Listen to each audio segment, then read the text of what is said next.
Have you been to Express lately? People can't get enough of their clothes. They're like instant confidence boosters. The jeans come in a temp control fabric that keeps you comfortable no matter the weather. And the t-shirts, hands down, they'll feel like they're made of the softest fabric you've ever worn. And get this, the suits have stretch and look sharp. Like, what? How do they do that? Everyone's raving about the newest looks from Express. Just check out the 5-star reviews. See for yourself and shop the latest at express.com and in stores. This podcast is a member of the Voices of Wrestling Podcasting Network. Visit voicesofwrestling.com to hear the rest of our great podcasts, as well as show reviews, columns, opinions, and updates across the world of wrestling.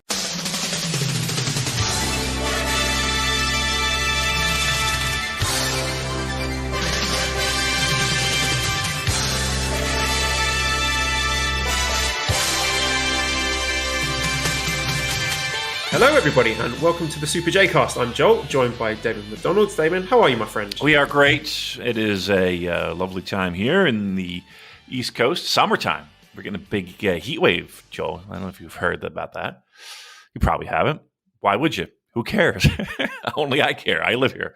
But yeah, we're like 110 degrees for like 4 days straight, and this is day 2. How are you coping? What are you doing to survive this? I ain't doing fucking shit. I am sitting in my air conditioning in my shorts, if you will. Actually, the worst part about it is that the bar doesn't get cool. I know first world problems? Is that what it is? The bar doesn't get cool enough, so it struggles because it only has one dinky little air conditioner. So I don't know. Are you and the missus on the same page when it comes to how warm or cool you like the house? Yeah, pretty much. Yeah, we do not fight over the thermostat. We especially like it. I would dare to say cold when we sleep. I like to be snuggly. I like to snuggle. Yes. You know what I mean? I like a comforter. I like, and I do not like the first sign of being warm, even slightly warm in bed. I get very angry. I can imagine you like thrashing around in the bed, making sounds like Chewbacca. Yeah, just can't get comfortable. And then we have a thing where I call it air conditioning. I believe we both call it air conditioning. Not the air conditioning that we were talking about, but like, so you're in the bed. This is not a sexual thing, by the way. You'll just FYI. But you'll be underneath the covers, underneath your comforter, and but you have to have one leg out. Do you do that just to stay cool? Yes, yeah, okay. Absolutely. Okay, all right. So we're not insane. Good. All right. Good. See, we're on the same page. Yeah. No, we like it. Yeah. Cool. On my side, sometimes one hand under the pillow, one leg out over the blanket or the duvet or whatever you call it, and then one leg under. Yep. Yeah. I mean, are you a side sleeper? Yeah, most of the time. Yeah, me too. I used to be a stomach sleeper, but that got incredibly large, so I can't. It's not as comfortable anymore. Yeah, I'm definitely a side sleeper, and I say this. I have a pattern, like so. Again, I take Ambien every fucking night, which is probably not the best thing in the world, but well, we're all going to die anyway. And I have like a very small window, so I pop it. I got probably about half an hour, 15 minutes, a half hour. But I know that it's going to be a terrible night of sleeping if I do a full revolution. So if I sleep on my one side, that's usually it. Like just get it out one side, the serious sleeping side, I should be out. But if I'm not, and I got to flip over, and then I got to roll over again, I'm fucked. I know it. I might as well just get out of bed because it's just not going to fucking happen. This has to be the most riveting podcast. There's a run in here as well. It's just this stinks already. We're 3 minutes in. I know. I mean, we are talking about how we sleep. Well, it's better than talking about Dallas ticket sales, right, Joe? Yeah. Isn't it great? And I'm sure we'll talk about ticket sales because, why not?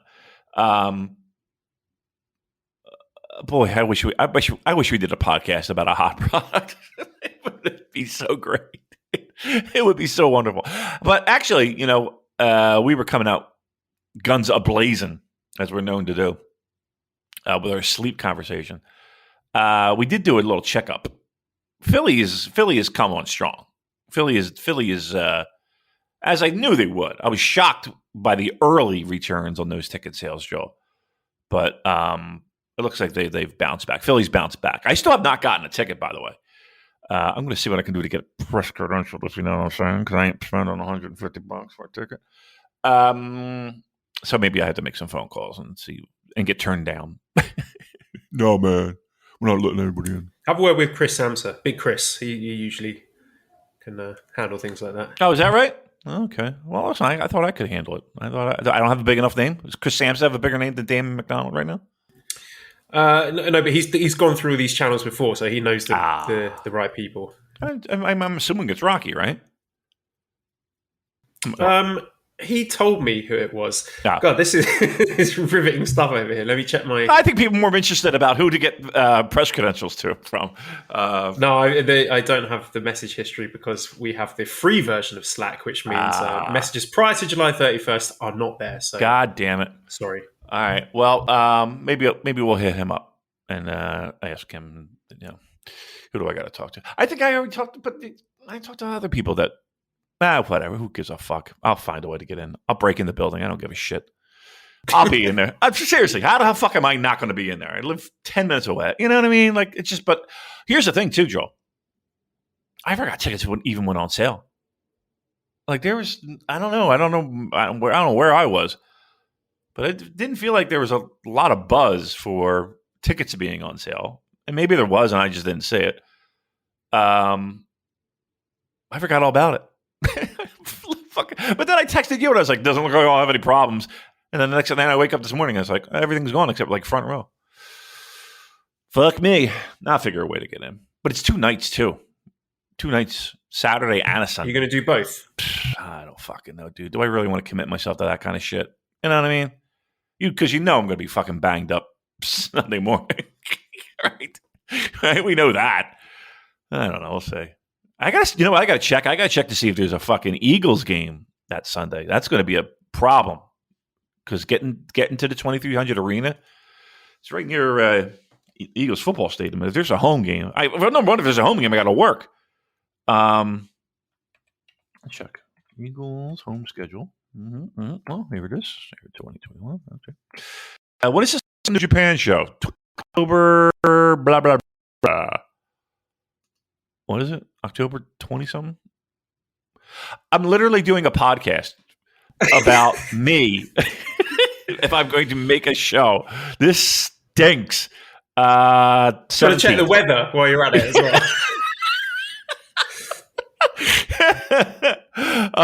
You're right. No, listen, I've already committed to the bet. I don't like the look of these clouds, Damon. A cumulonimbus is swarming in October. October 10th, the Philadelphia Eagles are away. They're at the Carolina Panthers, Joel. So the 10th, and then the 14th, they play Thursday night game. Ugh, they stink. I hate Thursday night games because it starts at 8:30 p.m. That means I get out of there at like 2:00 in the fucking morning.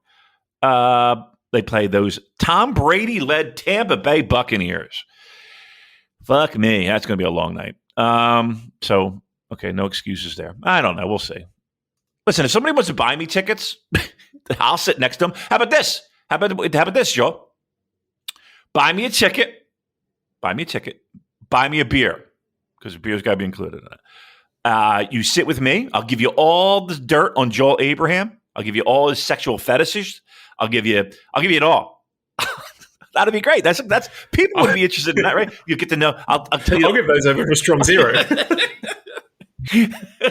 It'll be like you'll get VIP access. Not only will you get VIP access to New Japan Pro Wrestling, like who gives a shit about that? You'll get VIP access to me. And I'll tell you what, if you buy a ticket and a beer, maybe I'll let you touch me inappropriately. How about that? Would that be all right? You can touch my private area through the pants. Through the pants. Does that sound fun? Does that sound like a deal? I'm looking at flights now, Damon. I want to see if I can go over there. Fucking Christ. This show. Man, I tell you, I'm always shocked when people fucking tell me they listen to this show because, boy, oh boy, this is nonsense. Where do you want to We go? like the Marines, though. Okay, sorry, not the Marines, because I'm not too keen on the armed forces myself. But I'm trying to think of an analogy. Like we are soldiering on through these dark days, a pretty bleak periods, and we're doing the Lord's work. We really keeping are. this podcast going, because I think lesser podcasters would have tapped out by now. But here we are. Serving you this utter shite, and you're still listening. So thanks. Right. I mean, we talk about Resurgence. Yeah, let's jump right into it, Joel. Yeah. So for those losers who are still listening, I mean, we're still talking. I mean, let's put it this way: who's more of a loser, the person who listens to this, or the person who does it at 6 o'clock in the morning and wakes up at 5:30 to do it? I think I would be, right. I would be more of the person, because I'm the one. Like, this person can, they're listening in their car, at work, on the train, what have you, at their own leisure. Me and you, we gotta carve out time to do this. We actually carve out time to do this. No, Dad, Esther, Daddy can't play with you because he's got to talk about the Super Junior Tag League. Oh God. Has that been something else? Again, I don't know where you want to take us. Where do you want to take us today? Because there's plenty to talk about, Joel. Well, you took us to the US first and ticket sales. Let's go with that. All right. We have Card Fight Vanguard Overdress presents Resurgence on Saturday, August 14th. In the Torch at LA Coliseum. Mm-hmm. And I understand, Damon, you have a bit of news for any listeners who are going to be attending this show live. So I'm going to hand over to you to spill the beans on that. Oh, beans are being spilled. Well, first and foremost, I cannot attend. It is official. I had offers. I had offers for people to bring me out on their dime, which was very kind. But I just right now my life is very hectic. Gonna stay at home and have a big wank. No. I'm getting floors put in this weekend, and I promised. And if I bailed out, there would be hell to be paid at the McDonald household. So, for those of you guys and gals that are attending, let me tell you something. Our good friend Estevan, he runs a little fan club, right? Again, people kind of nitpick. Well, not people nitpick, but it's an unofficial podcast or unofficial fan club. But I gotta be honest with you, the guy works so hard that it might as well be the fucking official fan club. I mean, not for nothing. So if you're going out to LA, by all means, he's got a schedule here that's going to rock your socks. First of all, I'll read it off here. Again, unofficial New Japan Pro Wrestling Fan Club. They've scheduled their meetups for New Japan Resurgence weekend. The fan club will be holding meetups at certain venues, multiple venues, Joel, throughout the Los Angeles and Anaheim metro area. They got a scheduled event, Friday, 6:30 p.m. You're going to head out. God almighty, this guy. Listen to this, Joel. Friday, 6:30 p.m., Sunday, 1 p.m. So 2 nights right between the shows, Friday, 6:30 p.m., Sunday, 1 p.m. Angel Stadium in Anaheim. You get to go see Shohei Ohtani. Nice. And the Angels, as they take on those Houston Astros. That should be fun, right? How many times are you going to go out there? So, again, 2 baseball games. You guys all can hang out, talk some pro wrestling, watch some baseball. Secondly, you're not a baseball fan, then listen to this. Come to the brunch meetup Saturday, 2 o'clock at Fogo de Chao, the Brazilian steakhouse. Delicious in downtown Los Angeles. They will even be meeting after the Resurgence show at a venue to be named later. Multiple things. So again, what you want to do is just go to the fan club Twitter page. All events are complimentary. However, you do need to RSVP by direct messaging the fan club Twitter. So that's where you want to go. You want to check out the fan club for the unofficial New Japan Pro Wrestling fan club. It should be official, for crying out loud. New Japan and the fan club wish for everyone attending events to remember that masks are required for all events. The fan club is teaming with New Japan to distribute masks at the entrance. Why have you always got to make everything political, Damon? Foisting your fucking left-wing agenda. Listen, God. come on. Listen, you're going to get a free mask. Look, again, I'm reading this as it's written from New Japan Pro Wrestling and the fan club wish for everyone attending events to remember that masks are required for all events. The fan club is teaming with New Japan to distribute masks at the entrance to the Torch.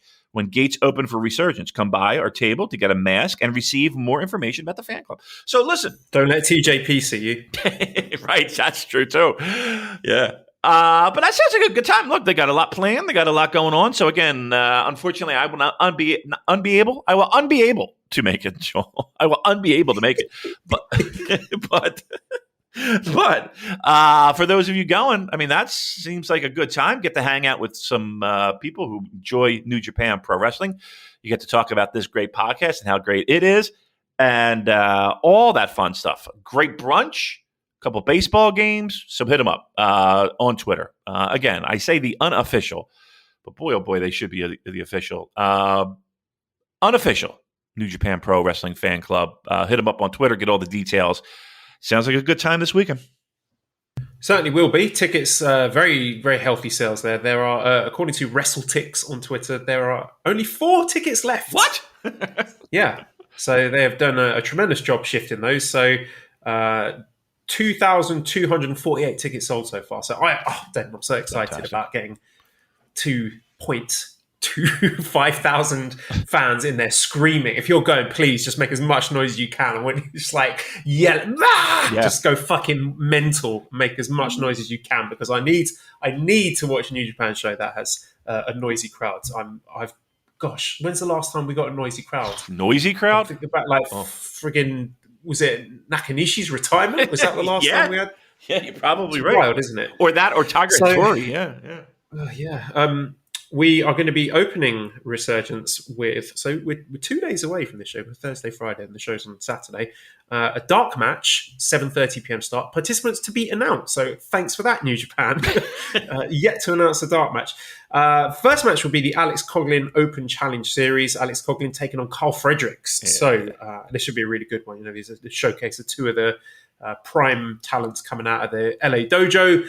Alex Coughlin, I think, technically still a young lion, so we're expecting Carl Fredericks to win this, but a huge spot for both of these young men to show how much they've improved in front of an audience who might not have seen them before. Yeah, it's this will be the first U.S.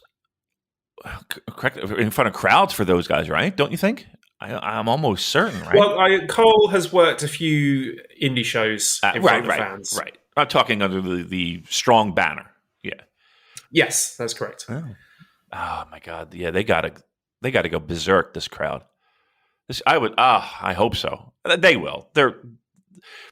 First of all, you kind of felt like this was going to be a decent crowd. And I even said, like, it's going to sell out. It's going to sell out. And they're going to open up the building, from what I understand, too, to standing room only seats, like I told you they would. It's pro wrestling. They're going to throw as many chairs as they can in that fucking building. They're going to make a run to Home Depot and just buy every folding chair they possibly can, shove it in that goddamn building to get asses in there, get a ticket sale. That's a pretty decent, solid opening match. And they're going to be raring to go. On a show that sounds pretty sexy on paper, all things considered, that might be the one that steals the show. The opener. Again, figure they're going to want to go out there and just go balls to the wall. That's going to be the hardest thing, is for them to not go balls to the wall. Because they're going to be amped up. The crowd's going to be fired up. Everybody's going to be psyched to go. They got to find a way to reel it in. That's where you're going to see what they've learned. Because that match could very easily, Joe, turn into just a gigantic spot-a-roo fest. If they don't take a breath, calm it down, slow it down, and actually have a match. But that's going to be... I disagree. My advice is to go completely mental. King's Roast is dropping each other in your heads. 45 minutes. Yeah. You're not going to burn out this crowd, right? This crowd is not there to be burned out. That's for sure. They're there for all of it. They seriously want to start out just fucking drop everybody. Everybody gets dropped on their head. 2,000 people are going to just fall on their heads. That's what it's going to be. All you're going to hear is clunking sound of heads hitting the pavement. All right, go all out. I'm serious. I will be so disappointed, Joel, if that crowd is sitting on their goddamn hands. They won't. No, I think Alex Coughlin is the kind of wrestler who is going to get that crowd on their feet, making noise, because he's just some of his power spots where he can just pick guys up, just deadlift German suplexes, gut wrenches, just ragdolling guys around. And I fully expect him to be doing that to Carl Fredericks. And I think we might see the makings of a star over here with Alex Coughlin. I really like him. They got the opportunity, man. They got the opportunity opening match with a hot crowd. They could really, they could put a spotlight on themselves. That's a lot. I don't want to say that's a lot of pressure too, to be that opening match. You know, the first one back, live crowds. That's a little bit of pressure. A little bit of pressure. It's going to be fun. All right, so that's going to be great. All right, what else is on this show? Second match, I'm really looking forward to this one. We've got a 6-man tag match. On one side, we have Rocky Romero, Fred Rosser, and Wheeler Yuta. Mm-hmm. And on the other side, we have Ren Narita, Clark Connors, and TJP.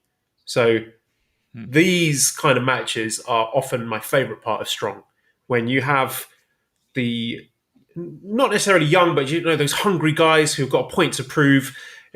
Rocky's always great. Fred Rosser, he wants to go out there in front of fans and prove that he's not a WWE reject. He belongs in New Japan. He's worthy of the contract. Wheeler Yuta, a guy who's making waves in the independents and in AEW as well. He's got his whole career ahead of him. Likewise, Clark Connors, Ren Narita from New Japan Dojo. TJP, love him or hate him, his wrestling I find entertaining and engaging. So you got 6 guys here who I think are going to go out there.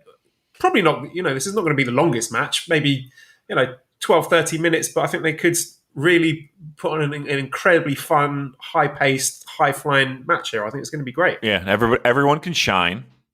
Like, this is the benefit of the multi-man tag, is that everybody can get their shit in. Everyone can shine. Get in, get out, do your thing.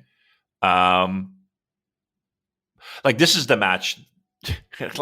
I say open up, go hot, go balls to the wall, but here's the thing, too. You kind of want that with this one, too. And they have the people that could really be fun. I mean, Rosser with some power spots and Rocky. Yeah, sorry, I will jump in. Just if you've been following Strong lately, Rosser and Ren Narita have been clashing heads a bit. So that will be a pairing to watch out for in this match. Yep, absolutely. And Rocky doing his signature spots. And look, this will be very good, too. And again, they'll keep it short, keep it a sprint. But they have the opportunity to do that everybody hits their shit toward the end of the match. I mean, there's a time and a place for the 36-minute 6-man New Japan match, but this isn't it. No, this is a 10-minute. Hit your spot, boom, bail out of the ring, boom. You guys hit your spots, powder out. You guys hit your spots, powder out. A couple false finishes here and there. Yeah, I mean that's what this should be. What's most exciting about all this, Joel, is that we're talking about a live pro wrestling event. B, we're excited for things that are, I guess maybe normally I wouldn't want to say hand wave, but just the idea of, again, these matches being performed in front of a live crowd, and what's the crowd going to react to, and what's the crowd going to be like, and it feels fresh to me. It feels like something that's there's an extra element of excitement. Not only are we talking about, okay, what are the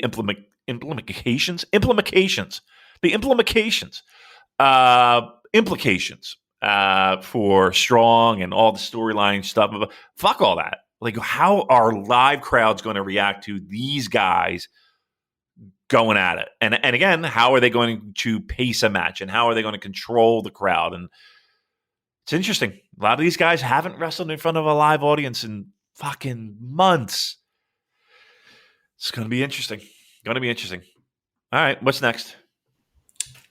Next match is a special tag match. The Tag Team Turbulence winners, Good Brothers, Machine Gun Carl Anderson and Doc Gallows, against Jon Moxley and mystery opponent, mystery, X. right? X. So this is one I'm a bit nervous about. I've not seen any evidence that the Good Brothers are capable of putting on the quality of tag team match that I expect from New Japan. I think they're fine, perfectly fine, adequate TV wrestlers. They got that down pat. Nice little 3-star match here and there. But I want more from a New Japan Pro Wrestling tag team. Despite all the much maligned tag division. But a bit nervous about this one. And Moxley's partner, I don't know. Some people saying Eddie Kingston. Mm-hmm. I have no idea who it could be. You got any thoughts on that? And your thoughts on the match?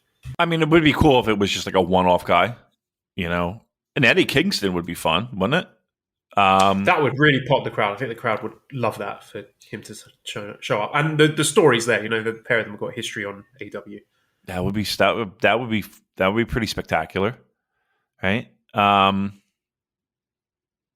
like the fact that it is a little bit of a surprise, right? I like the fact that there is speculation, because I even think to some degree the speculation is underplaying it. Like, what if it's a decent name, like even Shibata? Yeah, I mean, would that be seriously? If that were, I mean, again, we're out of our skulls right now, but if that were Shibata, I think people would ejaculate all over the ring. I think it would just be pants down. Just they would go mental. I would go mental. I would be in my living room jacking it. To that, holy fuck! But what are we doing? We're talking about Shibata. That's not happening. Right? Just stop. No, shut up and eat your Good Brothers match. Right, exactly. Right. Right. Imagine Shibata in a fucking match, and it's Carl Anderson and Doc Gallows. Rolling ringside, Doc Gallows ramming him into the guardrail. Oh! Right. We're sitting here like the Shibata could have came back against Kenta. He could have, all those times where we were like, oh, he got physically involved, and they're going to do this. Shut up, J-Cast. You fucking nuts. Eddie Kingston's probably. I'll go there. And here's the thing. I'll go there. I don't know that's the case. And I'll still be excited when I see him. How about that? That'll be excellently fun. And again, do you think they'll announce it beforehand, or do you think it's going to be like Moxley saying, "And my partner is"? And I better be. I want my partner. Well, here's the problem with my partner is. It really depends on who it is, because if they're still scrambling for a guy, right, and it turns out to be a dud, that's the worst thing in pro wrestling is. And my mystery partner is this guy, and this guy comes out, and the crowd's just like, what the fuck? Marty Skull. Imagine that. Oh, boy. Ooh. So you got to make sure that that's a name that people will be like, oh, all right, let's go. Because if it's not, you announce that beforehand, please. And can I just clarify? Don't book Marty. Yeah, like someone from New Japan is listening to this and saying, "Oh yeah, call Marty. Get him in." Yeah, to be clear, do not call him. You would. I mean, just don't do it. Yeah, they got to make sure it's a good name if they do something good. But again, even if I like the idea of not knowing until music hits and shit like that. So. Do you know is Kevin Kelly doing the live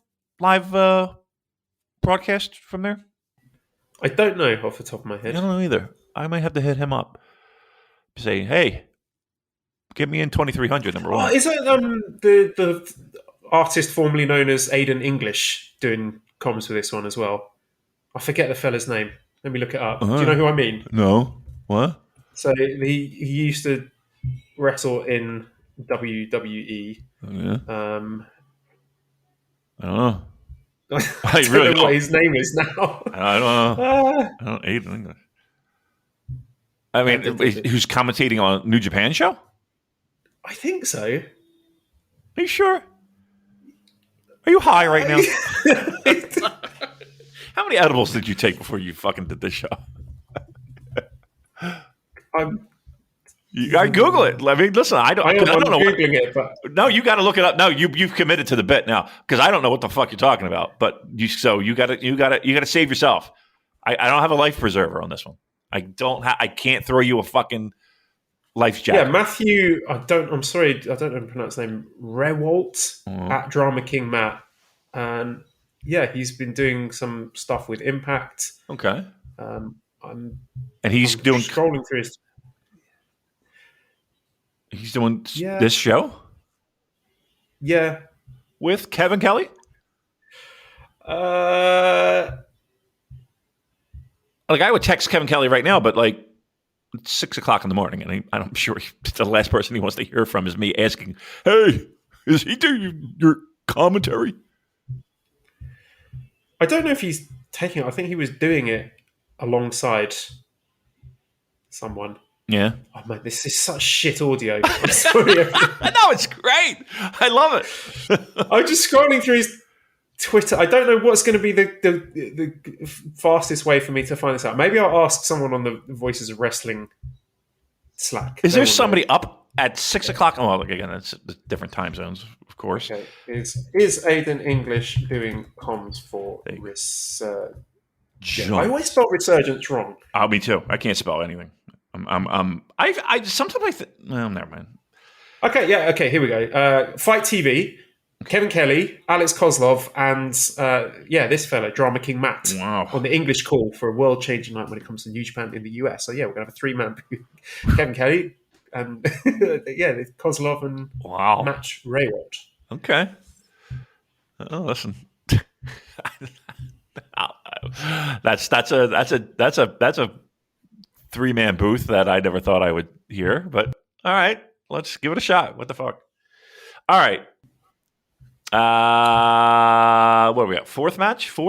Yeah, fourth match. So this is a really interesting one. We got a 10-man tag match. Jesus. One side, we have Leo Rush, Brody King, Chris Dickinson, Fred Yehai, and Yuya Uemura, who I assume is now going to be making his excursion in the States, as we predicted last week, against Team Filthy. So Tom Lawler, JR Kratos, Danny Limelight, and the newly recruited West Coast Wrecking Crew, Jarrell Nelson and Royce Isaac. So again, I think there's a lot of juice to this one. If you've been watching Strong, there's a lot of storylines going into this, and the beef between the various characters. You know, Brody King and Chris Dickinson have been squaring up against Team Filthy in recent weeks. Leo Rush has declared himself the next challenger for Tom Lawler's Strong Openweight title. Did he retire? I don't know. Didn't he? Yeah, I've just taken all that with a pinch of salt. It's very, very confusing what Leo Rush's status is. So I say just don't waste any time. Is he retired? Is this one of the dates that he said he was contractually obliged to fulfill before he can properly retire? Is he cleared now? Who gives a shit? Let's just enjoy the match. I'm going to make an announcement, Joel. In December, I'm going to be celebrating Christmas. Just FYI. Just... Why would you tell me that in August? Well, you know, I just want you guys to be ready that I'm going to retire. You know, seriously, I'm just going to let you know that I'm retiring from pro wrestling. Oh, we're never going to see you again. Oh, no. You'll see me for at least 2 years. I have contractual obligations. Okay, well, why don't you just tell me a month before that ends? No. I'm going to tell you now that I'm retired, but you'll see me. But so we're not going to see you anymore? No. 2 years at least until I decide I'm going to wrestle again. Okay. Did you see Chris Charlton's tweet? No, what? It was like the year is 2040. Veteran Leo Rush has just wrestled his 15th best of the Super Juniors, and the crowd are chanting "one more year, one more year." No one knows where this bizarre ritual originated.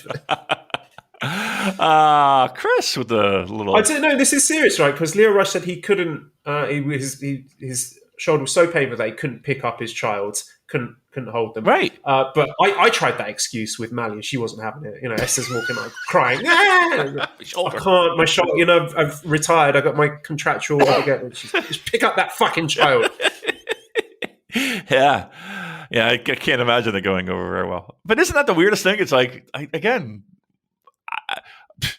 gonna call my I'm leaving. I'm going to move on to greener pastures.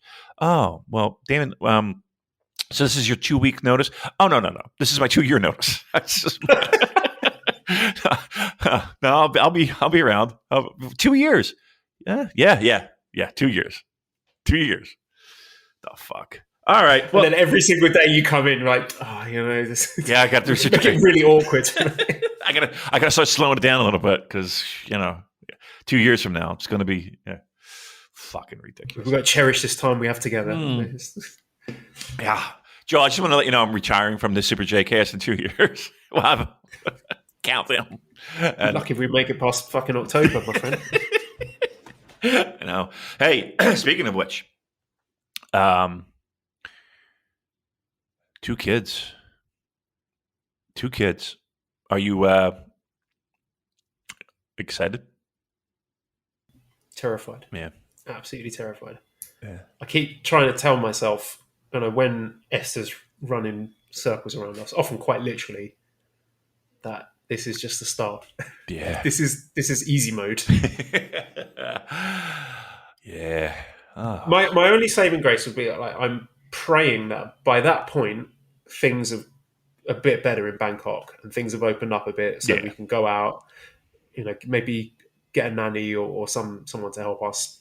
Yeah. But if it's still sort of quasi lockdown like this, then we're fucked, and this podcast is fucked. So. You hear that, guys? You hear that, everyone? No more. You're not going to know my sleep patterns. I'll start. I don't know. Honestly, if you said, oh, we're done, I can't do it anymore, I will not be able to do a show. I don't think I would do. I think I would just vanish from thin air. Like I wouldn't do another show. I wouldn't do anything. I would just be like, all right, that's it. You're one of these people like me. Sorry, you're one of these people like me who, when you make plans to do stuff like social plans with friends, and then if they cancel, then you're secretly relieved. Oh, you have no idea. Joe, you have no idea. Are you kidding me? Are you? I am the king of that. I invented that. Yeah, I am. Yes, 100,000%. There was a thing where somebody had planned something. It was like months away, and I kind of gave the verbal. All right, let's see what we do when we get closer. Blah blah blah. And even that, I was like, oh, do I have to fucking put this in my calendar? Oh, I'm going to dread it. I am that guy. So yes, no. I'd be like Marlon Brando. I would just fall off the face of the earth. You'd never hear from me again, except for a couple appearances on Letterman. That'd be about it. That's what I would do. Nobody's going to get that. Hey, what else we got for this research show? I love the fact that you always do that. If a joke just stinks and bombs, you let it sit. You let it fucking simmer. I love that. I love that about you. That you don't just go in and try and save me. Hang in the air like the bad fart that it is. You just let it fucking stew. And then there's this awkward silence. I love that. I love when you do that. When I fucking shit the bed and you don't even point at it. You just... No, I'm laughing. I'm guffawing. I'm hooting and hollering, but I'm on mute, so the listeners can't hear it. Right. You just stare at the shitty sheets, and you're just with a disapproving look on your face. It's great. All right. Next match. I was just going to... Yuya excursion in the States. Yeah. That's good. That's exciting. Loads of great things he could do there. He can work strong. He can work independence. He can maybe work some dynamite. I'm excited for that. Yeah. I think it's a great spot for him. Yeah, it's already beginning. The excursion. You can't not be excited by that. Next match then is what are we on the 4th match now? No, 5th match. Yeah. 5th match. Singles match. Tomohiro Ishii against Moose of Impact Wrestling. Wow. Didn't see that one coming. Nope. Certainly not. And here's the thing. The guy, he has experience. I thought he wrestled Ishii before, didn't he? In Corkin? Am I out of my mind? I could have sworn. I know he wrestled Okada in Vegas because I was there. I could have sworn he wrestled Ishii. And for whatever dumb reason, why do I have this in my head that it was in Korakuen? I don't know. Maybe we'll cage match that. I don't know. I'm kind of into it. I might have been more into it, say, like 3 years ago. That's for sure. When he was making waves in Ring of Honor. But I'm kind of excited for it. Truth be told, I haven't really seen a lot of Moose in Impact. I remember, I ever tell you about the conversation I had with him? No, you didn't. All right. So I went to London, England. You're familiar with that town. And lo and behold, I went, and there was a wrestling show that week. Now, I promise you on my grave, I did not plan this. But there was a wrestling show, and it was, I forget the name of it, but it was like a weird, like lucha-inspired name for the promotion. And I think Ospreay had something to do with it, and whoever else is running shows out there. But anywho, Moose was on this show, and I'm talking to him, and we were talking a little bit about New Japan and blah, blah, blah. And he was like, dude, I got to be honest with you. I work like 2 or 3 times a month. This was when like Impact had no TV, and they had no, like they were running just like shows, like 3 shows a month, if that. He was like, I'm making 6 figures, working like 2 shows a month. I'm perfectly fine with this. I was like, all right, you got a good point. Jesus Christ. But yeah, he was just like, he's like, the New Japan stuff was fun. Like he enjoyed his time there. He didn't put down the promotion, but he was like, I'd be stupid to turn down that kind of money that TNA was throwing around at the time. Like you remember, like they signed him, they got Elgin, they got a bunch of people, and they were just throwing fucking money around like it was willy nilly, and he was making. I found the match, by the way. This is in May 2016. Ishii defeated Moose at ROH New Japan War of the Worlds. Boom. But that was in Michigan. Boom. There you go. I knew it happened before. Fucking, man, I am brilliant. You are. You've got a great memory. No, I had the worst memory. I couldn't even tell you what I fucking... I don't know. I don't know how I remembered that. Because it wasn't it wasn't this unbelievably spectacular match. I don't know how I remembered it, but yeah, okay. So there you go. That happened before. Okay, so Moose. I'm going back and seeing some other interesting stuff. This one from 2015. Gedo and Moose defeat Silas Young and Takaki Watanabe. Whatever happened to him? Yeah. Whatever did happen to him. I miss him. I miss him. Then an eyeliner wearing Jay Brown. Those were some weird shows, man. Like when you look back, like I was going through my hard drive and I had a whole bunch of pictures from Ring of Honor shows, like there's New Japan Ring of Honor shows, and some of the people that are on, all those Ring of Honor people from, Kyle O'Reilly and Adam Cole and Bobby Fish and Briscoes and there was a tag match with fucking Shinsuke and Liger against, I think it was the Briscoes. Just weird, like Kushida's on these shows and Goto's on these shows, which is weird. Like I think one of these matches was like Elgin against Naito. This was pre Los Ingobernables Naito. Just shit like that. You're just like, oh my God, these matches were fucking ridiculous. Anyway, so here we go. We're turning back the hands of time with Ishii and Moose. I don't know. I have a good feeling about this. I think it's going to be pretty good. Yeah, so do I. I think anytime Ishii is in a singles match, you're going to get something fun. Even though, some people find his style a bit one note. I think this is going to be a lot of fun, and I think the crowd are going to be into it. This is going to be one that's going to get people making a lot of noise, and I'm looking forward to it. We have a double main event, 60-minute time limit, oh my God, never open weight championship match. Jay White with his first defense against David Finlay. So, of course, these guys have a long history together in the dojo together, and it was results stacked heavily in favour of Jay White, but David Finlay did get a big win over Jay in the New Japan Cup earlier in the year. So, do you think he pulls another upset and wins the never openweight title here? I think they both sit in the ring and just complain about COVID lockdowns. Yeah, and refuse to take part in the most prestigious wrestling tournament in the whole world. Yeah, that's what I think. That they'll just grab 2 chairs and complain about sitting in a hotel room for a week. What do you think about that? It infuriates me. Honestly, I don't know if you really do want to know that, because it really infuriates me that your job as a pro wrestler, working for the company that, let's be honest, trained you.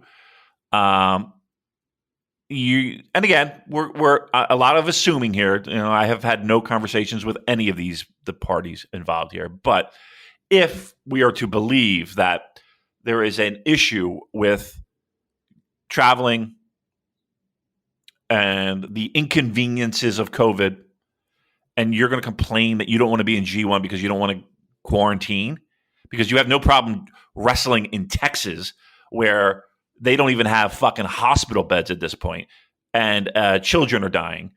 But okay, aside from that you're good to wrestle. So we're not going to say it's COVID. It's the fact that you're inconvenienced. I don't know. Unless there's information I'm missing, kind of leaves a little bit of a bad taste in my mouth.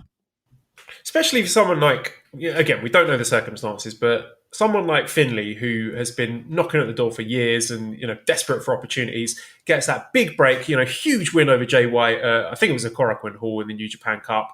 Great match against Will Ospreay. Thinking, this guy's finally about to pull a seat up at the big boys table, and then to not want to be in the G1.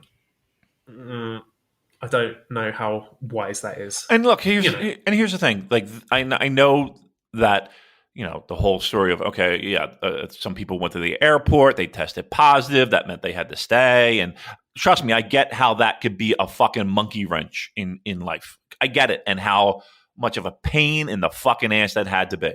Right? Imagine you're packed, you're ready to go home, you get a test, you pop a positive, and guess what? You're not going home. I get that. You got to get over that, though. To me, you got to get over that. I don't know. And again, the problem is that you have no problem wrestling in Texas. It's not about doesn't. And again, I haven't had a conversation with any of these gentlemen, so I am speculating and assuming and all of that. But I don't know. All I know is I'm talking to a guy on the other side of the world that his whole fucking life has been ripped up, living in a goddamn hotel room, and yet still found a way to do a fucking podcast that he doesn't get paid to do. And we got people who get paid to pro wrestle for the company that is based in Japan, but we don't want to spend a week in a hotel. For one of the biggest events that this company puts on. Okay. All right. Okay. Yeah, and then meanwhile, you got a guy like Chase Owens who is in Japan eating everyone's lunch at the moment. Delicious. All right, so do I care about Finlay and White? That's the question, right? Yeah, looking on the flip side, you could say that Jay White is a guy who, he's a big name and a useful star that New Japan can have around for running these US shows. So I expect him to retain, and he can be, the flagship. Oh, look, here's our big star in the US to headline these shows. I'm going to say something. Might not like Joel, but I'm going to say it anyhow. I don't miss either of them. I'm not that upset. How, on a scale of 1 to 10, how upset are you that Jay White is not going to be in G1? I don't think that style works as well in front of the clap crowds. So, yeah, I'm not shedding any tears over it. I'm really not. Me neither. David Finlay. You upset that David Finlay The possibility of a David Finlay in G1? Irritated more than upset, because again, I feel that was a big chance for him to stake his claim and be a serious, not title contender, but someone in with the solid mid card spot in the company, and he's blown it. Don't worry about it. There's plenty of places where you can be a mid carder. I'll tell you what. While we're on the topic here, I'm going to just quickly change direction here. Juice Robinson. Should we be worried about him, because he cannot be found on this card with a search party? Oh. So he's not on this card at all. You would think someone like Juice Robinson that they would want to feature. He has done nothing with New Japan since March. He lost in the first round of the New Japan Cup to Kenta, did a bunch of tags, and then he's just been fucking around on Impact in their tag division. This is something I found out today. I was absolutely stunned when I discovered this. He has a singles match that... hold on a second. Let me get this right here. All right. So this was in July or September. I don't know how the American date system works. All right, so it's month first, so it's... 09/07. 09 is August. August 7th. No, September 7th. Oh, you're right. I don't even know. He wrestled a time limit draw with Enzo. A year ago? No, this year. Well, September hasn't happened, Joel. Okay, well, maybe it's July then. What is... If it's cage match, then it says 09/07/2021. Okay, yeah, so then they're doing European... Yeah, so that's July. Okay, July what? 9th. All right. Again, the most interesting podcast in the world. Is it August? Or... But is that not shocking to you that he had a time limit draw with Enzo? Time limit draw. And Impact, he has a clean loss recently to Chris Bay, who was positioned in New Japan as a junior. Gym sessions and sweaty summer activities are back, which means more funky smells in your clothes, because sweat leaves behind bacteria that causes those hard-to-remove odors. Clorox fabric sanitizer products are ready to zap the stink out of fabrics in your home by getting rid of 99.9% of odor-causing bacteria. Eliminate odors in every load, or sanitize fabrics between washes with one of our fabric sanitizer products. Search fabric sanitizer at Clorox.com to learn more. When it counts, trust Clorox. Use as directed. We can sum up McDonald's new crispy chicken sandwich in one word: crispy. But also juicy and tender. Maybe crispy, juicy, tender, all one word? Okay, fine. You'll just have to try our crispy chicken sandwich to understand it. Get a free medium fries and medium soft drink with purchase of any crispy chicken sandwich. Available only on the app. Ba-da-ba-ba-ba. Price and participation may vary. McDonald's app download and registration required. What is going on with this guy? Yeah, that is weird. Like, I'm just more like a time limit draw, and they were both like, "Yeah, let's do that." And like, how long was this time limit? Was this 15 minutes? How long? 15 minutes. Oh, a 15-minute time limit.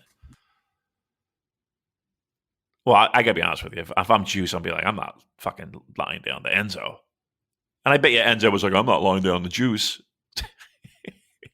15-minute draw. Neither guy could go over. What the fuck is that?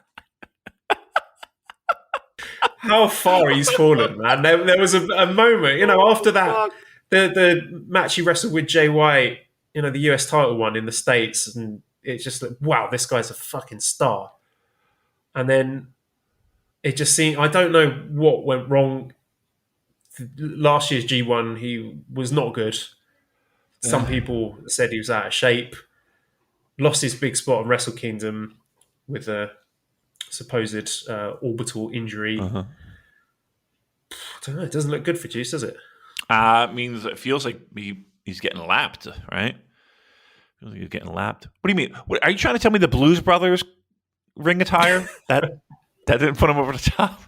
People weren't clamoring still. That was the funniest thing when you saw people getting like doing. There are people that just get excited over anything. It feels like.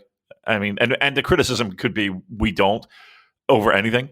but I think we do. Anyway, when people were like, "Oh, that's really cool," because it should, like, stop it. That is not. It looks ridiculous. He looks like he's in the specials, for crying out loud.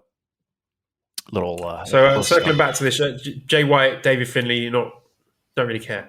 Truth be told, I don't, and maybe because I'm a little sour on both those guys right now. Got a little, I don't know. I'm not, and truth be told, I don't really.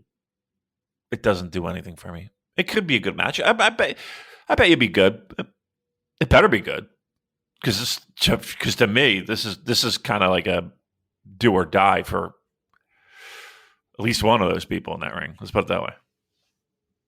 And then our double main event 2 is the IWGP United States Heavyweight Championship match with the champion Lance Archer with his second defense against Hiroshi Tanahashi. So Dad Bod God John says, how likely is it show favorite Lance Archer retains against Tana, or is this a way to get the IWGP title on a New Japan talent? Wouldn't it be better, for someone like Lance, who is on TV weekly, to see it? He's politicking for Lance. He's a big Lance guy. He loves Lance. He Archer. loves Lance He's Archer. Yeah, number one fan. Yeah, I can see the merit of both, because, well, you have these shows in Texas coming up, and having Lance featured heavily as stop. No, have you taken a look at those ticket sales? Speaking of ticket sales. So I've got it here. So New Japan Ultimate Attack Night 1, September 25th in the Curtis Culwell Center, Garland, Texas. Tickets sold 9%. I'm sorry, what? 9%. Wow. So they've sold what? They've sold 125 tickets. Wow. And there are 1,262 still available. Whew, I'm looking at it right now, Joe. There's a lot of colors there. Gray would mean that the seat is sold. Boy, I see it's like a rainbow. Oh my goodness gracious. What is it with this company and Texas? What first of all, again, let's be very clear. Texas right now is and not that they give a shit. Well, some people do in Texas. But again, whatever the case may be, it's the COVID's running rampant out there, Joel. It is a proverbial shit show. So that's number one. Number two, this company has no foothold in this market whatsoever. Why do we continually try to run this market? We didn't learn our lessons with Dallas. We're going to... I just feel like sometimes this company is just completely tone deaf. I was also, I was talking about this with Booze Leprechaun, and she points out that, well, number one, the tapings they're not very sexy. We don't have lineups announced for them. Right. And it's the middle of September, right, when football season is in full bloom between high school, collegiate, and NFL. And that's a religion. That is a religion, let it be known. Go ahead. Yeah. And this is Fort Worth. It's not exactly a hotbed of wrestling, is it? No. And we're talking like it's Dallas. Yeah, okay. It's technically in the Dallas area, but to call Garland, Texas, Dallas. Let me look at Garland, Texas. It's still a hike. It's you're not quite. Garland's a very small Texas town. It's not. This is not a bustling area. All right. So again, you have Dallas. We'll call it a circle, but Garland is the upper right, near Plano, Texas. And again, they can draw from Dallas. It technically you can. They just, I don't understand. What is the allure for this company for running shows here? They got to get it dirt cheap. There's got to anywhere else in the fucking country. You know what? I truly believe, and I don't know this to be the case, but Dallas is a major airport hub, so maybe they get flights cheaper here as a central look. I just don't know. I just feel like there's a million other places they could run, unless they're getting some type of money deal. We had a question, from Jimmy. Says, "This is the current state of ticket sales for Texas and Philly. Make you guys think they might move the shows to smaller venues?" I don't think it's a question of the size of the venue; it's just location, isn't it? Yeah, it's I can't say it's in the middle of nowhere, but yeah, I mean, it's a weird spot. I mean, they have events at this location. No, I just think that the product is not what they think it is in this market. And I can't believe they would do this again. Let's add to that. Again, cheapest tickets to these events where you're getting Jay White and Leo Rush and Hikuleo, and cheapest is $30 to get in the building. And again, add your fees and all that shit. $150 a ticket. $150. Well, I wanted that to sink in. For this, you're not getting Okada and Naito and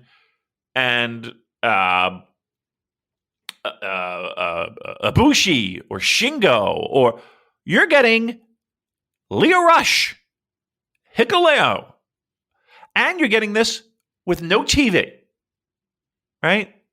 They don't have a TV. They don't have TV, so you're getting the hardcore fan. You're really getting a hardcore pro wrestling fan. Is that? I think G1 is proof of the fact that that's not your market. And I don't know why they continue to try to shoehorn it again at $150 before those fucking ridiculous fees. So you're looking at what, $160, $170 a fucking ticket? A ticket for that. And there's 2 nights. It's a 2-night event. Saturday and Sunday. A TV taping. Who else are we getting on this? I'm looking at the poster. Juice is on this poster, Juice is on this poster. Are they wheeling out fucking Taguchi for this? Listen, 100. Yeah, and Ishimori as well. Okay. And El Phantasmo. Okay. So I guess they might be doing some junior tag stuff. Okay, great. Again, $150 for this? Come on. Do you as much of a fan base for Ryusuke Taguchi in Fort Worth? Not unless Mike Fager drives out or flies out. He probably is the big Taguchi fan. I'm sorry. I do a fucking podcast for years on this product. There's no fucking way I'm paying $150 for that. No fucking way. I'm looking at this fucking poster. Are they out of their mind with this? Again, Philly will go to anything. Philly is just pro wrestling. You put something in that 2300 arena. I don't care if it's MLW. MLW moved their TV tapings to that building just because they're ravenous. And there's a lot of people that they can pull from. And they have a strong... I don't know what they're thinking, man. I don't know what they're thinking on this. I don't know what it is with this obsession with Texas. Here's the Garland Rodeo's in town August 13th and 14th, Joe, if you're into that. The Rodeo Garland. Guess what? Rodeo Garland. So, all right, without looking, so New Japan Pro Wrestling, $150, $150 to get your ass in the seat, decent seats, right? Take a guess at what the highest ticket price is for the Garland Rodeo on August 13th. $50. $35. $35. Okay, all right. It seems like the New Japan has not done their homework. You think? You think? Unbelievable. Parking. Take a guess. You could advance parking. You could do advanced parking to this event. Take a guess how much parking. Just parking. And again, New Japan has nothing to do with that. This is the building, mind you. But again, it's part of the cost that people have to think about in a COVID-ravaged state that probably people have lost jobs and all that. But okay, aside from parking,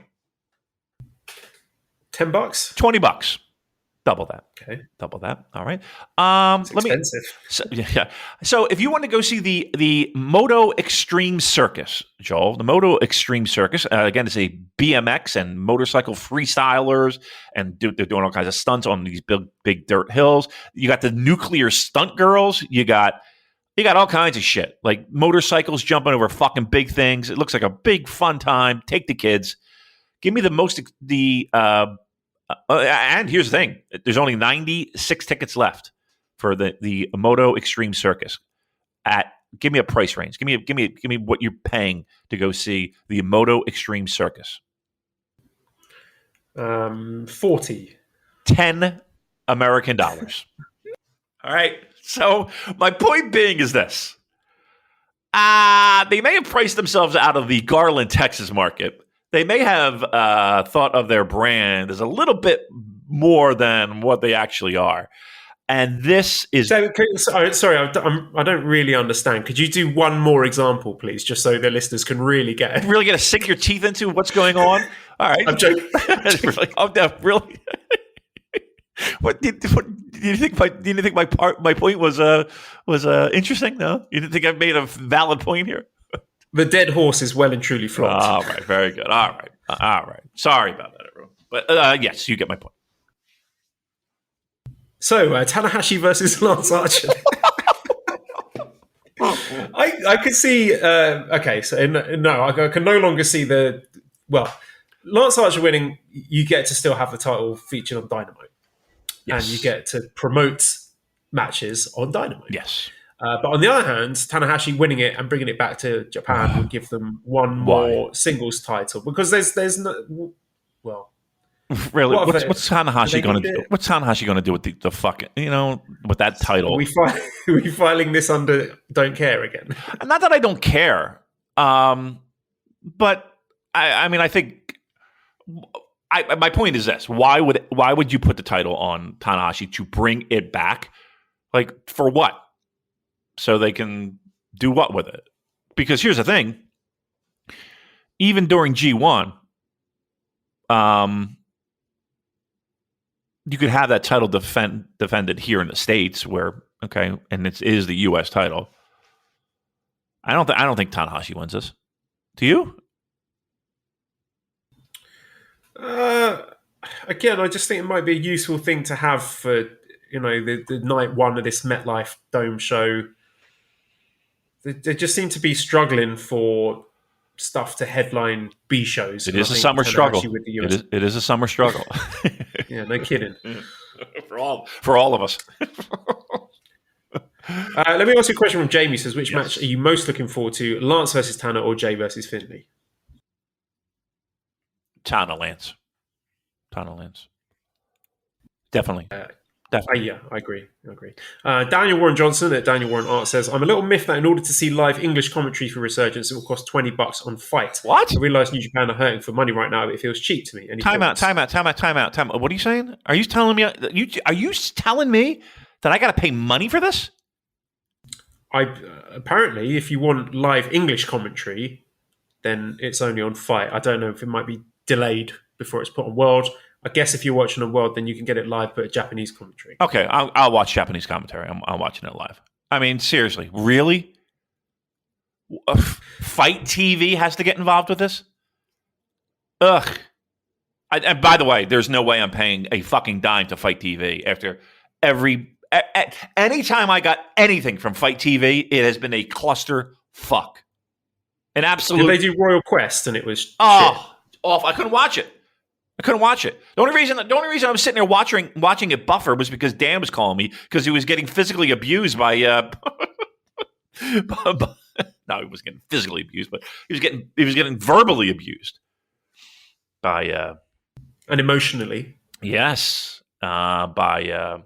Oh my God! What the fuck's the guy's name again? Why am I having a Michael Craven? Michael Craven. Why did I forget Michael Craven's name? Yeah. That was that might have been the funniest moment ever in our show, right? That whole 2 days. Desperate text messages from Dan saying Michael Craven's picking on me. Right? He's Dan. He edits. He's a drummer in a band, and he's like, "Who the fuck is this guy that I got to knock out?" That would have been great to watch Dan beat the living piss out of it. Holy shit! Imagine that. Imagine if it did get to that level. Oh, and Dan said it was close, right? He did say that. Oh, the Michael Craven. Do you miss the Michael Craven days? I miss the Michael Craven days. The Harold May days. Yeah, this wouldn't have happened under their stewardship, Damon. Certainly wouldn't. They were on a tight ship. All right, so I'm sorry. I know I'm all over the place today. What are we doing? Who are we talking about? Who do you want to talk about? Let's go talk about a big announcement here. We have stipulations for the Yano versus Chase KBW match. It's going to be a Texas strap match or an I Quit match. We've had the Texas strap match before. It was no good. So please vote for the I Quit match, which... I quit. I quit this fucking company. Yota Tsuji is going to be in RevPro doing his excursion there. There you go. Rob says, who's got the better excursion, Tsuji at RevPro or Uemura on Strong? This is my question. Oh, and also adds, this is not a question. Full support of Joel and his niche Big Show's dad, Big Boss Man reference from a few weeks ago. It was a terrible angle at the time, but one I remembered. So you got a few laughs from me. So there we go. It worked on someone. Good job. Who's got the better excursion there, do you think? Listen, I'd rather be in London just because of the city and all that it offers. But from a pro wrestling perspective, I would think Strong, at least you have some TV. I put that in air quotes, TV, and you do have more opportunity for showing up on other places with all the doors that are open. And again, that's not to say that any of those two can't flip-flop between, it's not like they're locked in to wherever they are. But I guess if I had my choice, I would rather do Strong for my career and then London just to experience all that London offers. I'm worried that Yota Tsuji might get lost on the underground and end up at NXT UK by mistake among all the scary bearded sex offenders there. Trust me, Joe. They'll be they'll tell them everything's great and everything's fine, but then a year later they'll be like, I was in prison. I was. well, let's talk about it. What do you make of particularly the Fuck two guys? All of them. That's what I think of it. Fuck them all. I can't. I fucking can't stand it. Like you didn't know that company was like just collecting talent, and you thought that you were going to headline WrestleMania or some shit. The two strong guys, Russ Taylor and Alex Zane, and imagine they were there such a short length of time. I just imagine Vince walking into the performance center saying, "Who the fuck are these guys? Get them out! Right. Get rid of them! Gone." Yeah, but we've just debuted him in a new faction. Don't care. Get him out of it. Right. But again, it's not like you didn't know. It's not like you didn't know. And then again, it's all these guys that have been buried for fucking 2 years, not getting zero TV time. And it's like, you knew this. You knew this was your life. You knew. Crash.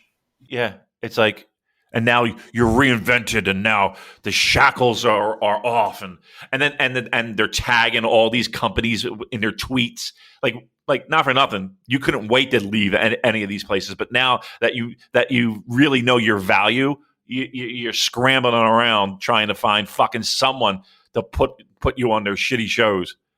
Nah, fuck it. That really drives me nuts. Like.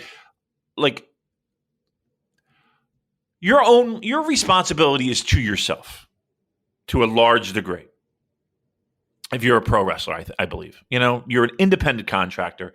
You have a short career, the majority of them, short career. Make as much money as you can. I'll never doubt, grab the bag, as they say. But the idea that you knew, you knew this was more than likely. I guess, I don't know. Are they just thinking, I'm just going to take a chance? I got to, I don't, but it really rubs me the wrong way. And then again, they come scrambling back to all these companies, and the companies are going to use them. This big cycle of, it really drives me nuts. It does drive me nuts. It's not like everyone. Okay, we're the Jopes that do a podcast. There's not a podcast out there. I don't care if they were doing New Japan, if they're doing AEW, if they're doing a whole mix mash of fucking pro wrestling. There's not one that was like, yeah, that's a good. You know what I mean? Everyone knew this. And all these guys that are there, it's just like I don't know. I don't know. You know it. You know it from the jump. And there's a handful of guys that made a lot of money, or let's put it this way, made more money than they ever would have on the indies. You know what? I'm going to take that back. Is that true? Do you think that's true? I think a lot of these guys could make a decent amount of money on the indies without going to WWE. I don't know, man. I just find it amazing how it's just you didn't say a peep while you were fucking floating around in obscurity, and then all of a sudden, oh, the lion has been unleashed. Has it? No, it hasn't. No one cares. Thanks. Bye. Speaking of no one caring, let's dip into the Super Junior Tag League, which actually, to be fair, I've actually quite enjoyed it. Yeah? It's exceeded my expectations. It's after the first night, I was like, this is no more than the sum of its parts. But the second and third night, I was actually, you know what, these matches are pretty good. So let's just quickly check in on the teams. Roppongi 3K, start with them, 0 points. They are 0-3. They lost to Eagles and Tiger Mask. They lost to Taguchi and Wato. They lost to Ishimori and Phantasmo. So Yo has been eating all the pins, and backstage comments, Yo's been saying he doesn't feel the fire anymore. He feels empty, something different. You can't change the future. And I mean, to be fair, their matches have all been good. I really enjoyed the Taguchi Wato match on Monday, but up until now, there's been no reason to care about them because their trajectory has been so predictable. We said, they might lose the first few, but then they'll come back and win it. But they're eliminated already. Yeah. I'm putting them in that main event spot with both teams at 0-2, fighting for their lives, and then actually having the guts to have Roppongi 3K lose and get eliminated is exactly what the doctor ordered. So I'm excited to see where this goes. Hey guys, it's me, JM, says, is it time to give the Junior Tag League some respect for switching up New Japan booking philosophy with leagues? When the Roppongi 3K thing started, I was sure they'd just lose their first couple and go on and win the thing, but they're already out. It feels better than going with the obvious. And Luke says, how does this Roppongi 3K thing end? Well, it has to end with something, right? They can't just have them lose, right? And then that'd be that. Like, there has to be an end of this story. And I think everybody's pointing a finger at, somebody breaking up.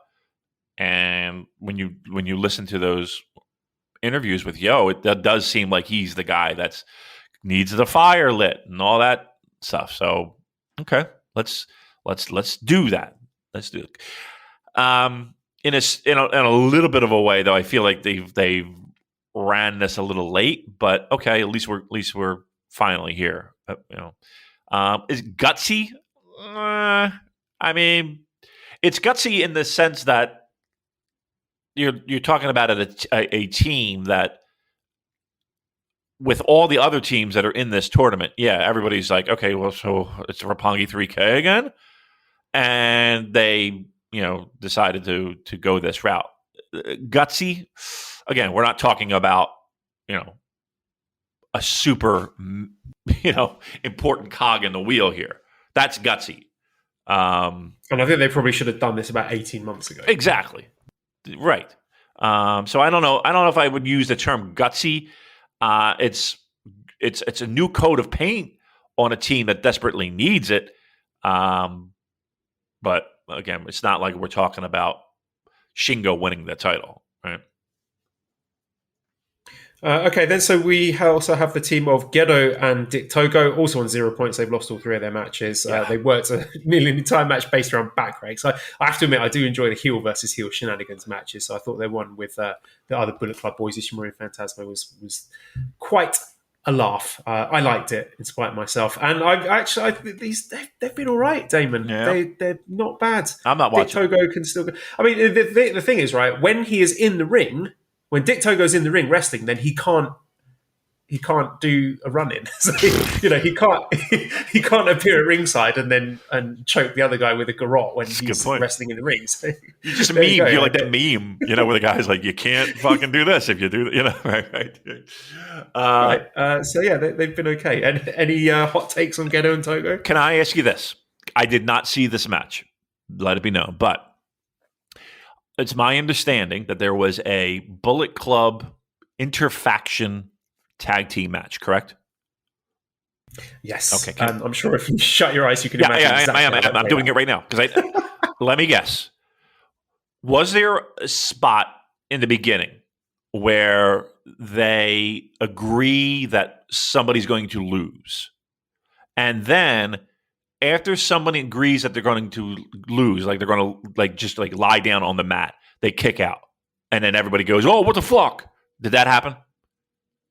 Spot on, mate. Yep. Absolutely. 100%. How many fucking times can you see the exact same thing every fucking year? Joe, I'm telling you, I saw that same exact thing with it was Fale and AJ. Fale and AJ at Corkin Hall live during G1. Now, take that time, what was that, 2015 maybe? To 2021. And it's the same thing. I don't need to watch the match. I've seen it 1,000 times. I understand that there are new people to the product all the time, and I understand. A shred of creativity would be great. A shred of creativity. See, this is why that Taichi against Takamichi Oku match was so brilliant, because they actually did something interesting with the intra-faction tournament match. Yeah. It was at the time you're watching it, you can't believe what you're seeing, but then you're all in on it. You know what I mean? You're just like, all right, fuck it, don't touch, do it.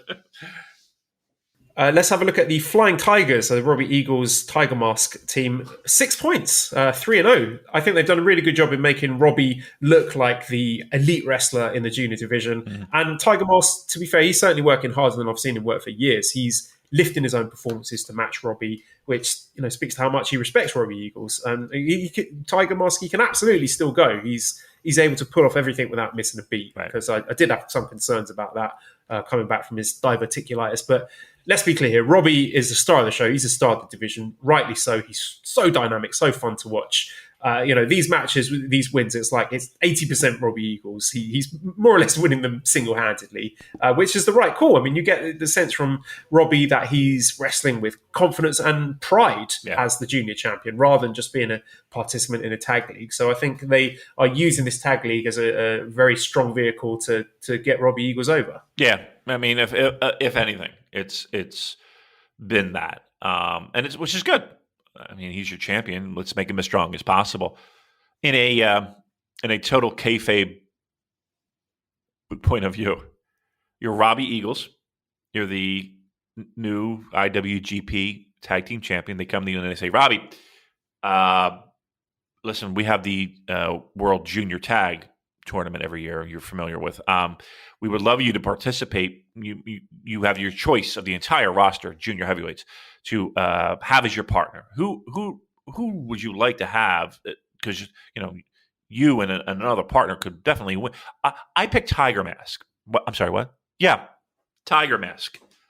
I'm sorry. You want to win this thing, right? No, not necessarily. I'm going to pick Tiger. I just want to make myself look good in comparison. Right. But Master Watto's right there, Robbie. So right. And Taguchi too. Like Taguchi, you pick anybody. Yeah, I'll take Watto. But again, they were doing well standing wise. Again, Robbie carrying the load. But I always find that hilarious. Like, and even in the World Tag League, like Tanahashi, you're getting ready to headline the Dome. We'd like you to be in the World Tag League. Who do you pick? I picked David Finlay. What? He's a young lion. Why would you do that? Silly goose. All right. So we talked about Resurgence. We talked about Jay White and David Finlay. We talked about Junior Tag. We talked about... we talked about half of the junior tag league. Damon. We got more. Team. Oh, Jesus. All right. Yeah, good. All right. Well, I'll just go through it quickly then. Taguchi and Watto, they're on 2 points. I think they struggle with the chemistry at first. Look, Damon, I've gone through the trouble of watching these, and I've made notes, so I'm going to fucking get through them. Make your notes. Go. So Taguchi and Watto, I think the chemistry wasn't great at first, but they are working on that. I think they've improved that. Just little things like Watto doing his hand pose, but also adding in the Taguchi-style hip gyrations with a big cheesy grin on his face. Watto, he's such a dork. But I think he's a lovable dork. A dork nonetheless is Vicky Guerrero haircut. In ring, I think he's improved a lot. I think he was really good in the Roppongi 3K match. He did a no-hands plancha, which I thought was awesome. And he's not botching stuff all the time like he used to. Taguchi, I think, is always quality. He's holding it all together in this team. You get a bit of grappling from him, a bit of submission work, a bit of comedy. And so they are a surprisingly good team. I've enjoyed them. We've got Despy and Kanemaru on 4 points. They are fine. They're a good tag team. Despy's great. I always forget how good Kanemaru is. He had a great sequence with Robbie Eagles. They were working each other's knees on Monday. That was really good stuff. But there's just nothing new to say about this team. They're very, very good. But we've seen exactly what they could do. They're unlikely to give you a match of the year candidate, but always enjoyable. And dare I say, probably the favourites to win this tournament. And then we got the champions Ishimori and El Phantasmo on 6 points, 3-0. Probably the best tag team in the league. They don't feel completely played out like the Suzuki-gun and Roppongi 3K. They look like they're having fun out there. I think they've got the best synergy, the best chemistry, nice dynamic moveset. And I think El Phantasmo is just infinitely more enjoyable to me as a tag wrestler when he can do his goofy shtick, which I think is appropriate for a mid-card tag act rather than the top of the junior singles division. And then he can tag out to Ishimori and we get a bit of serious wrestling. And to be honest, the Phantasmo goofiness, it kind of works for me on these shows. It sort of cuts through the dryness of the clap crowds. El Phantasmo, for his part, he says he wants to wrestle the heavyweight tag champions if they win the tournament. So the tournament's we've got a few shows left, but the final match is going to be Tuesday 17th. The main event is El Phantasmo and Ishimori against Kanemaru and Desperado. So I'm assuming Kanemaru and Desperado will win that and win the tournament. So that is our check-in with the Super Junior Tag League. I feel like this audio could be cut, pasted in 2019. Right? Everything is just not. Why are we even having it? Yeah, I mean, it's nothing groundbreaking, but the kindest thing I can say is I haven't regretted watching it. Sometimes I'll watch a show and be like, oh, well, that was a complete waste of my time. But I think all the people in this tag league are working hard and the matches are enjoyable. They're not going too long, and I'm having a good time watching it. I mean, if it's something you stick on in the background, if you've got nothing else to do, you'll have a good time. Okay. Scale of 1 to 10, your enjoyment. I give it a solid 6.5. Really? That high, huh? Yeah. Okay. All right. I can honestly say I would not go above a 5.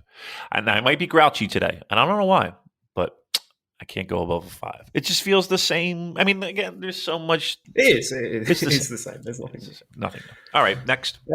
All right, we had a show yesterday at the Yokohama Budokan. 2 matches I want to just touch base on. The 4th match was Shingo Takagi defeating Yujiro Takahashi. 15 minutes, 6 seconds, winning via disqualification.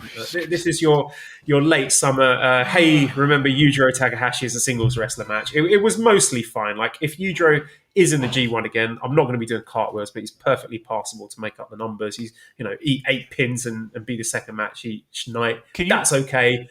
And of course, we ended with the Evil and Dick Togo running to add some heat, Damon, heat for the upcoming title match, because now we, the viewer, are champing at the bit to see Shingo get his revenge on the Dust. You all right? Joel, you're live on the air. Fell asleep there. The main event was the Never Openweight 6-man Tag Team Championship match, the 9th defense for Ishii, Yoshihashi, and Goto against Bushi, Sanada, and Naito. So it was Ishii pinning Bushi after 36 minutes and 56 seconds with a vertical control frame. I mean, this is not a complaint. It is remarkable how consistently these Never 6-man matches hit that 35-minute mark these days. Like, I mean, part of it's the circumstances because there's no IC title. The US and Never titles are abroad. Yeah, their own fault. That's their own fault. Okay, go ahead. Well, but I mean, I guess they feel they need these Never 6-man titles to main event shows that they feel, they're a step up from the bog standard road to. I applaud them defending these titles with more frequency. That's exactly what we wanted, isn't it? So they're fighting champions, and I like that. The match, I really liked. I always like these matches. We got more good Ishii selling. He did a very good squashed selling face when he was in Naito's shoulder lock thingy. Ishii and Bushi, they'd done a lot of the heavy lifting in the build for this match. They were going at each other in the preceding shows. A lot of the backstage stuff, they were throwing jabs at each other. I'm sure Bushi was happy to actually have something to get his teeth into, given that he's missing out on Junior Tag League this year. The sequences with Naito and Sanada against Yoshihashi and Goto were very good. They made me excited for their 3-way title match coming up at the Seibu Dome. And in particular, I think Naito and Yoshihashi worked really well together in this match. I know they've wrestled a lot in the past, but this is it's a different Yoshihashi. This is Neo Yoshihashi, so it's better. They worked like a mini G1 match in the middle of this contest. It was great. And they also had Sanada against Ishii for an extended stretch, which was a smart move. I've spoken at length on this podcast about how Sanada is much better against a more aggressive opponent, and that was true again here. And given the build, it was not a surprise that the match came down to Bushi and Ishii. It might seem a bit of a mismatch, but I think there are some really good near falls here. There was a Sanada dropkick assisted crucifix pin near fall. That was really good. Goto made the save after Bushi landed the MX on Ishii. And then Bushi, he ate a lot of big moves here. All of Goto Yoshihashi's team moves, including the GYW, which was a move that finished off Suzuki when Suzuki-gun challenged last week, but Bushi kicked out of it. So Bushi, he basically had to eat everyone's finishes to be put away. They went out of their way to make him look strong. I'm not really sure why, but there you go. Another really good six-man title match. The Chaos Boys, they're going to hold the belts forever. I know. And I'm here for it. That's what I like at the end of this. Like I was kind of like, wow, they're like, it feels like they've mowed through just about anybody that has been in their way, and now what? Right? It's like who? What would be a sexy challenge for this team? Number one, and number two, are we just holding on to these titles because there's really no one that is sexy enough to beat this team right now? Right? I mean, I like the idea of a United Empire team like Cobb, Hinare, Okan, but how long are you going to get Cobb and Hinare in Japan for an extended period of time to defend these with the frequency they want them defended? Right. I mean, it makes perfect sense for them to hold on to these titles because they don't really have a ton of options. They've mowed through just about all these options, and it feels like we're going to wait until we have a halfway decent team. Like they're not going to lose these belts, I don't think, to like a fucking Dick Togo, Geto, Takahashi team, right? That would be pretty anticlimactic, right? So you figure it's got to be somebody decent that they're going to lose to, but like we're just kind of. I mean, listen, they're probably one of the more exciting things going on in the main roster. Those never 6-man titles, but okay, where do we what do we have in our back pocket here? What are we waiting for? Because again, we're kind of mowing through all these teams from the Dads and Los Ingobernables, and you might be right. We might be waiting for United Empire, but yeah, COVID really fucked everything up, right? Stinks. Last thing I want to talk about is Strong. So this is Road to Summer Strong USA. We open with Alexander James making his debut, beating Kevin Knight in 8 minutes, 3 seconds with a short powerbomb. He looks like a nice addition to the Strong roster. He's got that more sort of technical European style. Nice iron work, nice range of submissions. So hoping to see more of him. Second match was Fred Rosser and Rocky defeating Alex Coughlin and Ren Narita. So Rocky got the submission on Alex Coughlin with the Diablo armbar. This was really good. Fantastic showcase for Coughlin and his power style. So if you want a little taste of Alex Coughlin before Resurgence, I would recommend checking out this match. And I thought Fred Rosser was really good here as well. I liked him being a bit of a dick, sort of sarcastically applauding Ren Narita at the end and pissing him off and setting seeds for, maybe they're going to have a match down the line. And I expect them to go at each other at Resurgence on Saturday. And the third match was Danny Limelight and Jao Kratos defeating West Coast Wrecking Crew, Royce Isaacs and Jarrell Nelson. So Limelight pinned Nelson after 30 minutes, 90 seconds with the Symbiote DDT. I thought this was an excellent match. These two tag team matches on this episode of Strong were better than anything in the Turbulence tournament. To me, this is Strong at its best when you got these, like I said before, the hungry wrestlers, they got a point to prove rather than the bigger names who are sort of coming over and spinning their wheels. I thought both teams worked incredibly hard here. Pacing was great, really good psychology, some quality high spots. I really like this a lot. And I enjoyed the post-match angle. So Filthy Tom came out and said, hey, I like what I saw. Join us to Isaacs and Nelson. And they did. So Royce Isaacs, Jarrell Nelson joining Team Filthy, and they're going to be in their team, their 5-man team for the 10-man tag match. I'm excited to see more of them. I really like the West Coast Wrecking Crew. Overall, great episode of Strong. Big fan of these tag matches. Me too. And I like the fact that a lot of these guys, and just like you said, the hungrier guys, I prefer too. I would say that the tag tournament that we just saw might have been, I don't want to say it was a low point for me, when it came to Strong, but it really didn't connect with me as much as these individual shows have. I don't know. I mean, again, that might be. I don't want to say that's a little foreshadowing of what we might expect in the future. I hope not, but yeah, I'm right on board with you in the sense that these shows with this type of talent I get a little bit more excited than maybe, I'll put in air quotes, the stars that they might bring in. Yeah, it's the sweet spot for me. And like when you get the bigger names coming in who kind of, the way they wrestle on Strong kind of shows that they feel that they're above Strong. Like they're too big for it. They're too Feels good like, to wrestle doesn't it? on Strong. Yeah, I get that feeling. Yeah, I kind of feel that way too sometimes. Yep, I agree. Yep. All right, well, let's... Oh, just looking, we've got a question from Antonio here. Oh, we got to do it. Come on. Okay, it's a big one. This is 3 tweets. Oh, my God. So I'm going to do Antonio's question. So, all right, I'm going to read it word for word here. Okay. Also, have 2 questions. First, which Thoguths on the whole evil Bullet Club push and why it failed, in opinion, was because... How's he was booked because he has the same gimmick as Jay White, with only difference he relies more on ref bums and DT interference. What's your Thoguths? Second, which, speaking of turbulence and stuff, which is Thoguths on the whole turbulence that's currently happening with NJPW, ROH, CMLL, and NXT, but especially NJPW and NXT, and the whole turbulence with Barcelona, Celtic, Arsenal, and Benfica. Wait, what? Which one of those properties / teams will turn around, and which is that propriety that will not turn around? Thoguths, and there are my 2 questions, plus Messi signed with PSG. So, Damon, you can answer that one. I don't know where to start.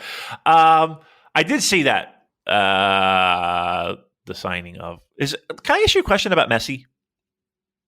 And that's how you pronounce his name, Messi, like M-E. Mm-hmm. Yeah. Is he a fraud?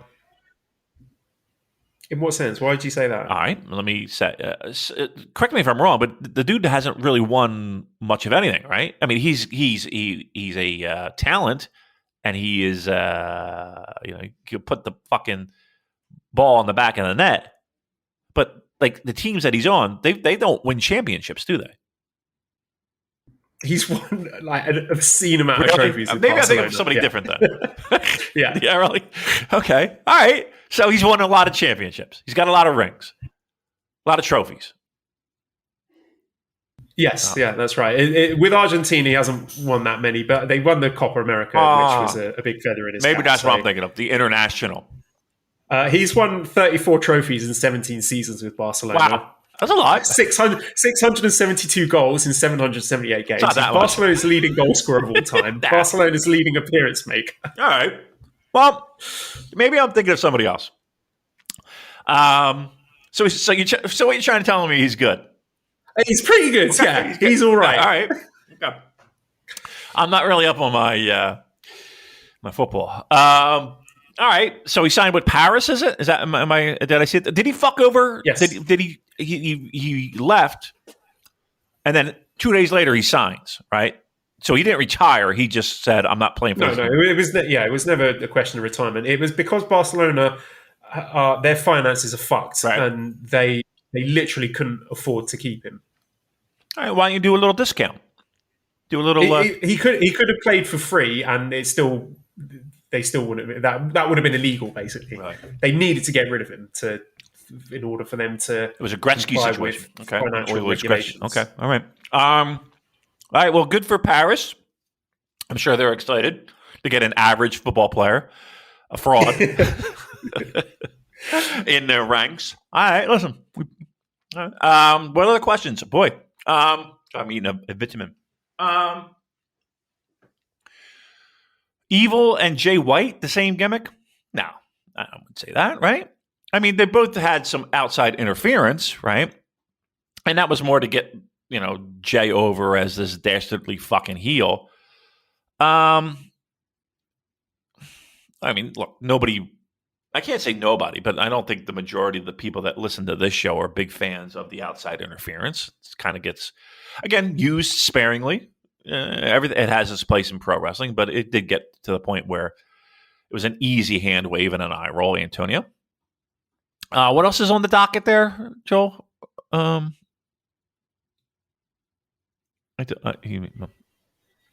else? I've already deleted the question from my notes, right. So I mean, there was so many questions. I could just Control Z to make it come back, but I'm not going to. Don't do that. But I think Antonio has a Barcelona. What about Barcelona? What did he say about Barcelona?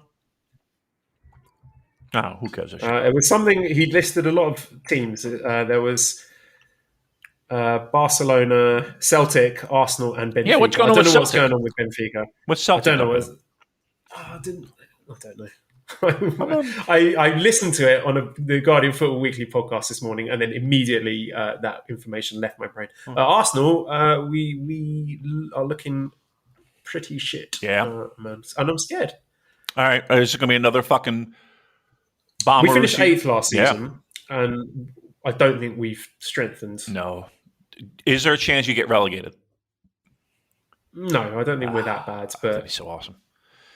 That would be hilarious, actually. I'd enjoy that. Just with the fucking meltdowns on Arsenal fan TV. Yeah. I got to watch that. Get off, Robbie! do it again. I stepped on it. Again, please. I'm tired, Robbie. You should be on that show. Why don't they call you? So we got Joel from the Super J Cast. They fucking should, mate. They should. I mean, you being on that, you'd be fucking fire. You know what I want to be? I want to be on the Duran Duran podcast. There's a couple of them that I listen to, and I'm like, I'm more famous than any of these people, right? I mean, I got people wanting to fucking fly me into California for crying out loud. I don't know, none of these dopes talking about. And I know my Duran. Nobody knows more Duran Duran. And how about that fucking Adam Brooks? That's what I'm talking about, right? Is it Adam Brooks? Chris Brooks. Chris Brooks. Who's Adam Brooks? I think he's a wrestler as well. Okay. Somebody Brooks. Fucking tweeting out that Duran Duran bootleg. It's because that's not an official Japanese release, by the way. And he was tweeting out, thinking he's cool. Oh yeah, someone asked a question. A Vase Collector says, "What does Music Damon make of the new Duran Duran song featuring Japanese pop group Chai?" Yes, and that is my question. It's good. I loved it. That is my question. Is now a thing. Here's my answer. I love it. Sounds good. You know, Graham Coxon from Blur plays guitar on this new album. So Simon looks old though. I will say that. He's 60 something years old now, Joel. Simon looks every day of it at this point. But that being said, sounds good. I was happy with it. Now, Duran Duran can sometimes they could put out stuff that's just like, oh Christ, this is not hitting the mark at all, and that's very disappointing. But these past two songs, I'm definitely into. I bought a Duran Duran poster from my youth, from my childhood, and it's hanging in my office right now. I'm looking at it right now. It was the same poster that was in my room as a child. And now I'm looking at it a full circle, Joel, full circle of life with Duran Duran. All right, let's play some. I think I just popped my back. Do you like chiro? I want to get a chiropractor. Any chiropractors listening, get in touch. Yeah, I want to get my neck cracked. Have you ever had your neck cracked? Maybe. I mean, as a routine part of a Thai massage, there's a lot of cracking involved. Only time I ever had my neck cracked was from Buddy Landell, and we know how that turned out, right, Joel? You remember? Come on, you remember that story? Great callback. Good. You remember that story? Yeah, that's. Does everybody know? I'm not telling that. Did I tell that story on the air? Tell it again. Oh boy! All right, I'll tell it again. Or should we save that for next week? Yeah, save it for next week because we'll tease it. I'm going to put it in my notes. Buddy Landell. The Buddy Landell story where he gave me a massage, and it turned into something more. There we go. Here it is. On that bombshell, redcircle.com/shows/super-j-cast if you want to throw some money for Damon to go to wrestling shows or see a chiropractor. Discord link is in the show notes at Cobra Kawaii and ProWrestlingTees.com/super-j-cast for our t-shirts. Big thank you to editor Dan. Find him on Twitter at LousyHero219. Subscribe to the Voices of Wrestling Podcast Network for other great shows. Give us a 5-snake review and kind words on iTunes. Help us move up the rankings. Follow us on Twitter at the Super J Cast. Thank you everyone for listening and goodbye.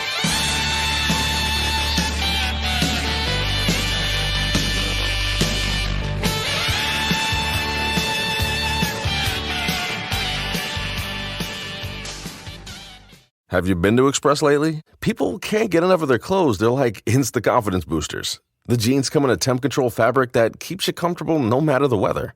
And the t-shirts, hands down, they'll feel like they're made of the softest fabric you've ever worn. And get this, the suits have stretch and look sharp. Like, what? How do they do that? Everyone's raving about the newest looks from Express. Just check out the 5-star reviews. See for yourself and shop the latest at express.com and in stores.